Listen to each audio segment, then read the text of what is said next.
La première chose qu'il faut comprendre, c'est que l'école, ce n'est pas naturel.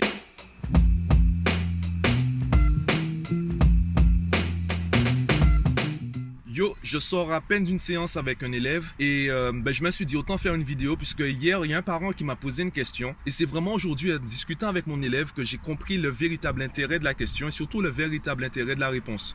Et bien, tant qu'à faire, je me suis dit autant partager le message à tout le monde. La situation que rencontre ce parent, c'est que son enfant n'est pas autonome, pourtant son enfant lui demande de lui faire confiance. Son enfant veut de l'autonomie. Pourtant, lorsqu'on lui accorde de l'autonomie, les résultats ne sont pas là. Et en fait, c'est un problème qui est très commun. À partir, on va dire, de 6 ans, alors ce que je dis c'est vraiment un discours de surface, il y a des professionnels, il y a des experts qui connaissent davantage l'évolution des enfants que moi. Par contre tu vas comprendre ce que je veux dire. À partir de 5-6 ans, tu as peut-être remarqué que les enfants veulent faire par eux-mêmes. Ils ne veulent pas que l'idée vienne des parents. Et c'est la raison pour laquelle il y a des enfants qui font exactement ce que je dis, alors que leurs parents leur répètent tous les jours de faire la même chose et avant ils ne le faisaient pas. Puisque moi ils ne me connaissent pas. Et avant de leur dire quoi faire, je me lie d'amitié avec eux. Est-ce que je suis en train de te dire que tu dois devenir l'ami de ton enfant? Non. Tu as d'autres prérogatives, tu as d'autres contraintes également. Moi, je n'ai pas ces contraintes-là. Vu que je suis une personne extérieure, et c'est ça l'intérêt des influences extérieures, vu que je suis une personne extérieure, il y a des choses que je peux me permettre de dire, il y a des choses que je peux me permettre de taire. Je vais pouvoir créer une relation différente avec ton enfant, une relation différente de la tienne, et mes messages vont avoir un impact beaucoup plus important. La première chose qu'il faut comprendre, c'est que l'école, ce n'est pas naturel. L'école appartient à la société. Et la société, ce sont en fait des codes, des coutumes que l'être humain a créés pour pouvoir avoir une harmonie dans le groupe. Dans une ville, tu as une société.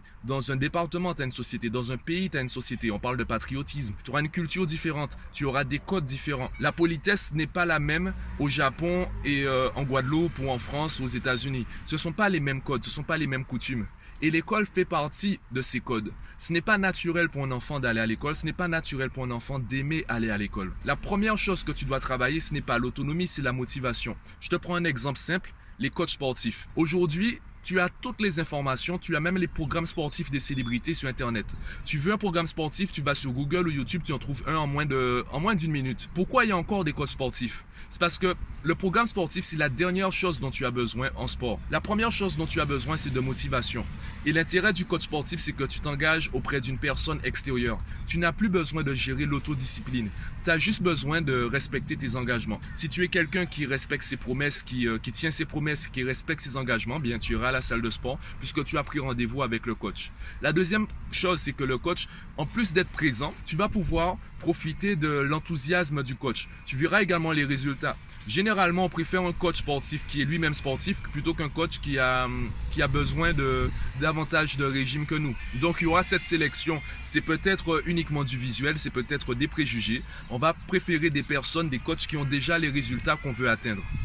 C'est humain. Ensuite, vient la partie expertise. L'expertise n'est pas spécialement le programme sportif, car une fois qu'il te l'a donné, eh bien, tu n'as plus besoin du coach normalement. Eh bien oui, tu en as toujours besoin, car il faut analyser au jour le jour, déjà pour savoir si le programme sportif c'est vraiment le bon. Trouver les bons exercices et s'assurer qu'ils respectent ton équilibre musculaire, également ton système nerveux, que tu puisses respecter les phases de repos, qu'ils puissent évaluer également ta progression à travers le programme et de manière générale. Donc le coach sportif, tu en auras besoin pour beaucoup de raisons différentes et le programme sportif, bien c'est la dernière raison. C'est la raison la plus ridicule car les programmes sportifs sont disponibles sur Internet. Et c'est la même chose avec l'école. Si tu penses que ton enfant va à l'école pour apprendre, c'est faux car les cours sont déjà disponibles sur Internet. Les programmes scolaires sont disponibles sur Internet gratuitement.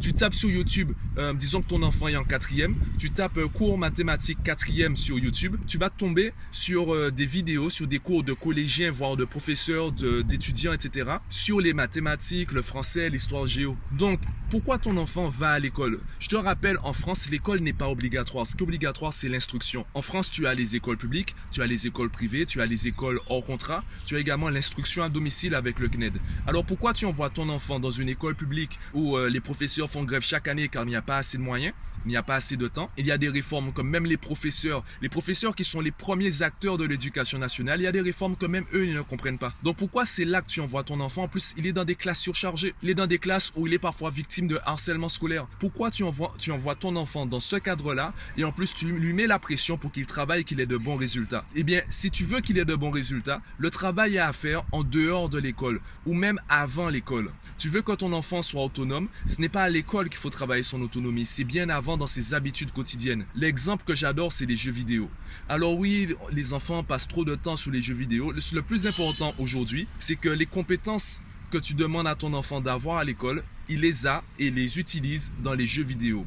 Le personnage meurt, c'est pas grave, on recommence, on persévère. Le niveau est difficile, c'est pas grave, je persévère, je continue car j'ai envie de continuer. Est-ce que ton enfant manque d'autonomie dans les jeux vidéo? Ou au contraire, est-ce que ton enfant te harcèle pour pouvoir, à la limite, jouer tous les jours aux jeux vidéo? Tout ce que tu lui demandes de faire à l'école, il le fait déjà. Donc, tu n'es pas là pour créer des compétences, tu es là pour transférer des compétences qu'il utilise déjà dans les jeux vidéo et les transférer à l'école. Et ça, c'est un autre travail. À travers mon coaching, eh bien, pourquoi j'ai arrêté les cours de mathématiques?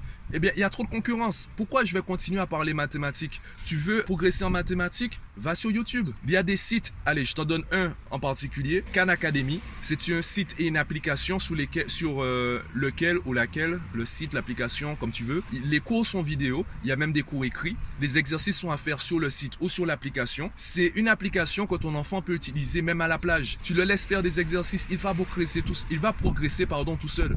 Il y a le programme du CP jusqu'à la terminale. Alors, je te le répète, pourquoi ton enfant va à l'école? Ton enfant ne va pas à l'école pour apprendre. Ton enfant va à l'école pour se sociabiliser. Ton enfant va à l'école pour rencontrer ses amis. Ton enfant va à l'école aussi parce que s'il reste à la maison, il sera tout seul. Faut prendre en compte aussi cela.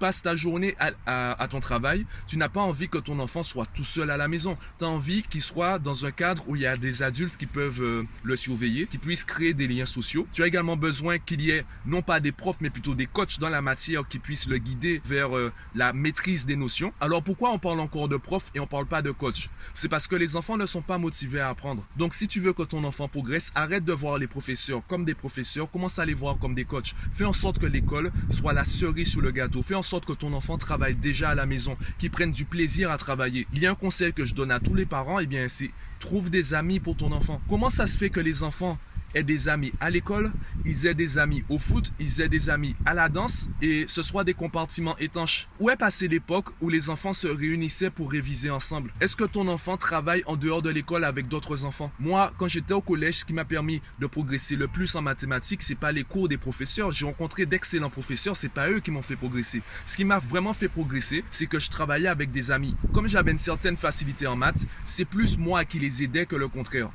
Par contre, le simple fait de travailler avec eux, ça m'aidait. Je prenais du plaisir à travailler. Je prenais du plaisir à leur expliquer.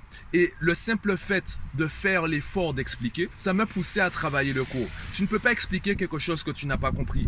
Donc, pour que tu puisses enseigner quelque chose à quelqu'un, il faut d'abord que tu comprennes toi-même. Enfin bref, c'est beaucoup de choses pour dire que le problème, ce n'est pas l'autonomie. Le problème, c'est déjà la motivation. Déjà la manière dont tu intègres l'école et l'apprentissage dans le quotidien de ton enfant. Si tu veux en savoir plus, eh bien, je te conseille déjà de t'abonner au podcast en cliquant sur le lien. Je te mets également le lien pour mes formations. Il y a des formations qui sont gratuites, il y a des formations qui sont payantes. Pense à me donner ton avis en commentaire de la vidéo. Et moi, je te dis à demain.